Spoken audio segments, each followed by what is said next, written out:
Bonsoir. Bonsoir à tous, Ça va? Ok, d'accord.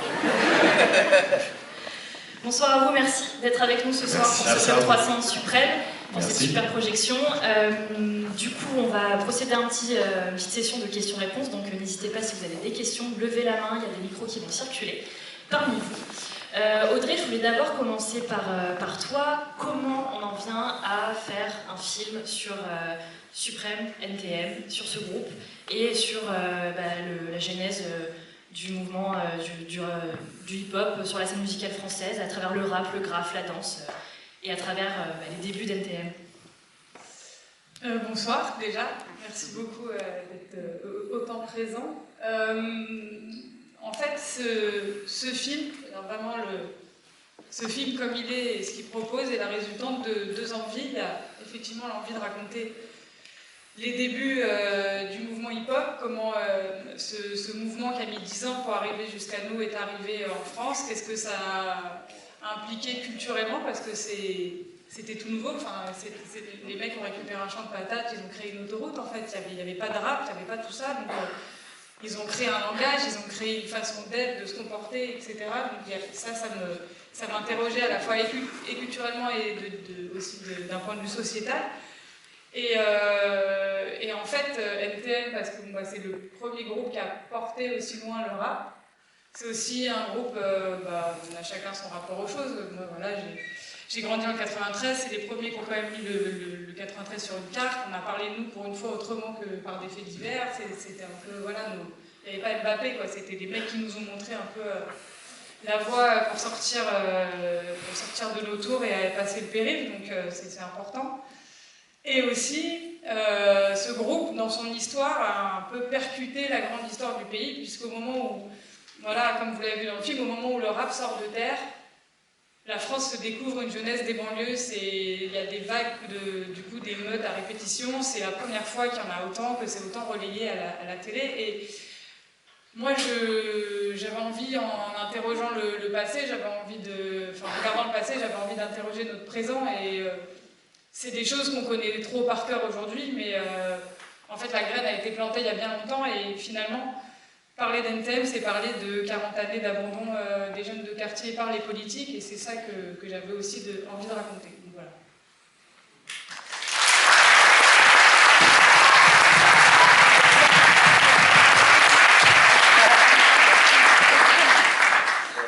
Chandor et Théo, pas trop de pression se glisser dans la peau de Joey Star et Michel? Énormément de pression, énormément. Vraiment, on savait qu'on s'attaquait à des monuments, que c'était pas évident, qu'on allait nous attendre au tournant, et bien plus du fait qu'on soit en France et qu'on connaît, on connaît la mentale. Mais c'est vrai que, non, mais je vous dis ça, c'est pas anodin, hein. Vraiment, j'ai eu des retours avant même de faire le film, les gens étaient persuadés qu'on allait se planter. Vraiment. C'est-à-dire, les gens pensaient qu'on n'allait pas y arriver d'une manière ou d'une autre. Et donc, du coup, ça nous a donné une double motivation, et Audrey nous a permis de travailler pendant 1 an, ce qui n'est pas rien. On a été entouré, d'après moi, des meilleurs. On a été entouré de Tcherno, de Gladys, Gambi, de Touko, qui nous ont permis de nous apporter le langage, qu'il soit corporel, qu'il soit du terme du dialecte de l'époque, et du jacté, et de la manière de phraser, de rapper, etc. On a vraiment été coachés. Et donc ça a été un travail en profondeur, quoi. Et ça a été hyper galvanisant, intéressant. Et tutti quanti. Je prends la suite. Bien sûr qu'il y a une pression au départ, parce que messieurs ils sont encore là, et que les connaissants maintenant, si c'est de la merde ce que tu fais, ils vont te le dire très directement. Donc bien sûr qu'au début il y a une pression. Après, ce qu'on s'était dit avec Audrey et Chandor, c'est qu'on allait leur montrer, et ils allaient venir voir notre travail au bout de 2 ou 3 mois, histoire qu'on ait déjà vraiment 2-3 sons vraiment bien montés, vraiment un truc déjà assez carré à leur montrer.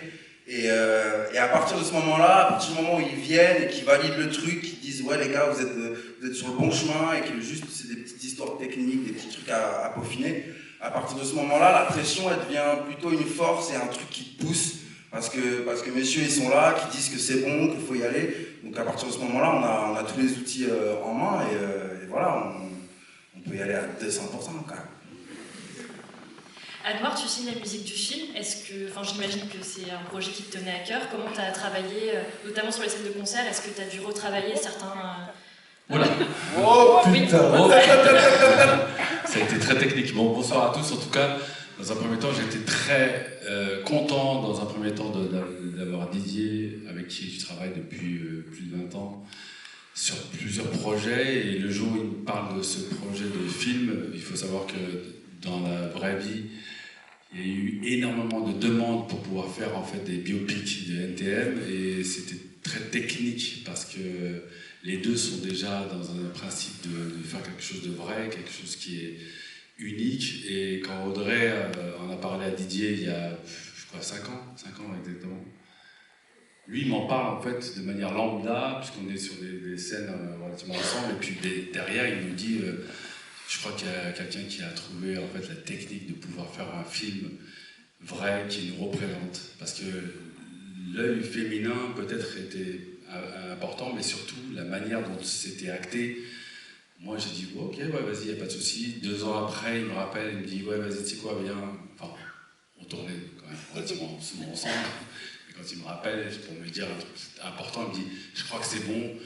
Elle a fait le scénar et c'est fou. Est-ce que tu veux pas faire la musique? Moi j'ai dit bah bien sûr, oui, mais attention, attends, ton relatif est très, très intéressant, mais il faut que je rencontre la réalisatrice et qu'on parle de ça en fait. Moi quand j'ai rencontré Audrey la première fois, je me rappelle très bien de ce jour-là, elle m'a raconté l'histoire en fait de ce film et j'ai dit ah ouais, t'as quand même travaillé avec les protagonistes de l'époque. Il faut savoir qu'NTM, comme le raconte le film, c'est 30 personnes. Mais nous, en fait, dans les années 90, nous 30, c'était normal. En fait, on est en équipe, on est là, on se fait plaisir. On n'a pas un modèle économique de business, on est juste là pour se faire valoir par rapport à un mouvement, parce qu'on croit en quelque chose. Même si c'est dur dans les quartiers, même si c'est dur dans la vie, on se dit, nous on fait de la musique pour se faire plaisir déjà et pour exister. C'est pour ça qu'il y a du graphe, c'est pour ça qu'il y a de la danse, c'est pour ça qu'il y a du rap, parce que on devient porte-parole en fait de cette musique qui vient des États-Unis. Donc de là, Audrey m'explique qu'elle a vu tout le monde. Moi, connaissant l'histoire de l'époque, je dis ah ouais, t'as vu tout le monde? C'est dur là, parce que ils ne sont pas restés en très bon terme, mais en même temps, il y a toujours ce respect, et de là, on parle de l'histoire de la musique de ce film, et là, moi, je les ai subjugués sur le principe de dire, ok, on va faire quelque chose, et franchement, c'est très technique, parce que nous, on arrive à des âges qui sont très... Ouais, tu connais Didier, hein? Au début, c'est très... Vas-y, c'est la guerre. Mais on arrive à un âge où on se dit, vas-y, il va falloir faire quelque chose pour les 10 prochaines années, pour faire comprendre aux gens que les médias, la politique nous ont décriés, donc du coup, il va falloir qu'on ait des porte-paroles en termes de cinéma, et de faire un film comme celui-là, franchement, moi, ça m'a... Wow, j'étais bluffé.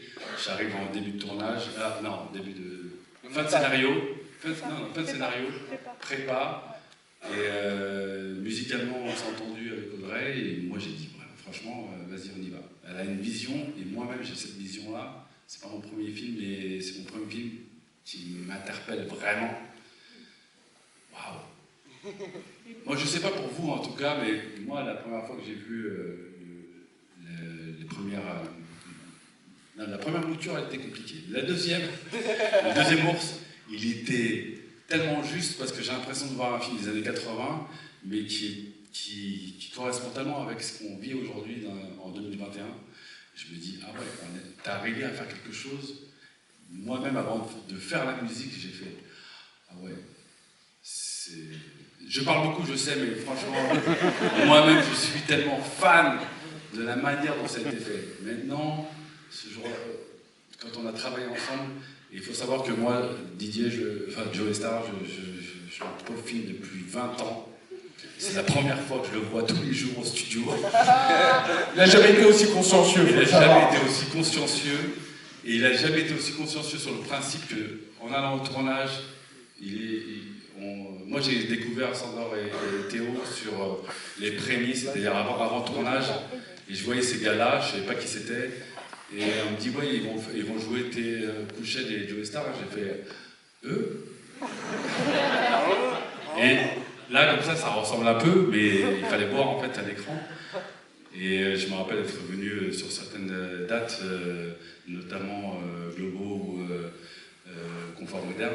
Et avec Joey, même avec Joey qui n'est pas là parce que ce soir, je vous avouerai qu'il avait envie de venir, mais comme d'hab, tu connais.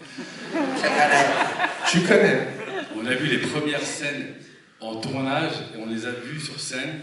Il m'a fait hey, t'as vu? Et j'ai fait ah ouais. On avait l'impression en fait, de nous voir, nous, à l'époque.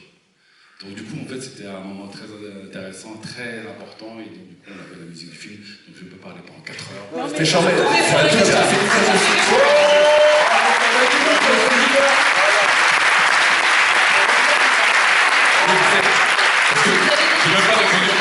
Excusez-moi, j'ai même pas répondu à ta question en fait, parce que moi, tu m'as dit.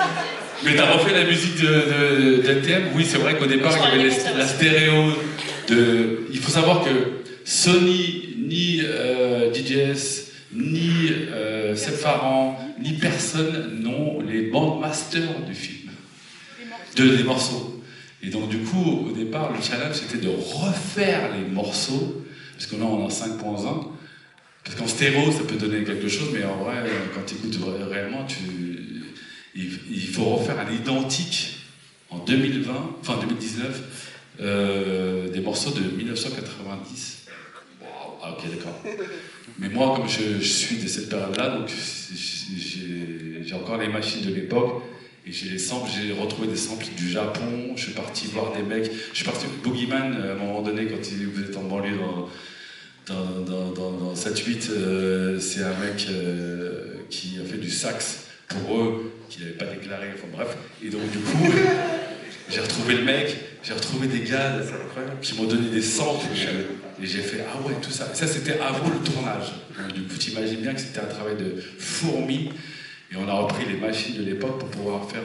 Parce qu'on n'a pas l'impression, on a l'impression qu'on voit un film, on se dit ah ouais, c'est cool, ouais, c'est génial, mais en fait, en vrai, c'est une dinguerie de ouf. Donc voilà, pour répondre à ta question, c'était un travail de fourmi pour pouvoir travailler sur la musique déjà, et après. Pour finir, excusez-moi parce que je suis pas trop. Même nous on apprend des choses quand il est. Je te jure, on m'a dit c'était. Il n'y a même pas mon nom donc. Ouais, d'où il n'y a pas son nom. Ouais, c'est comment? Quand on a fait la musique du film avec le score, avec Audrey, ça a été super interactif et franchement on s'est entendu sur plein de choses, mais ce qui est super intéressant, c'est. Une musique de film, c'est technique. Moi, je suis très cinéphile et John Williams, Elmer Bernstein, aujourd'hui, on est sur un Zimmer ou autre. Moi, j'avais besoin qu'il y ait des thèmes sur des identités de chaque Kouchen ou Joey. Et on a trouvé en fait une interaction avec Audrey pour pouvoir avoir des thèmes sur des personnages. Voilà. C'est bon, merci.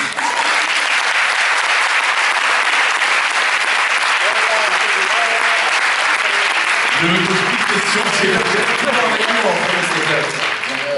Si jamais vous avez des questions, n'hésitez pas à lever la main. Oui,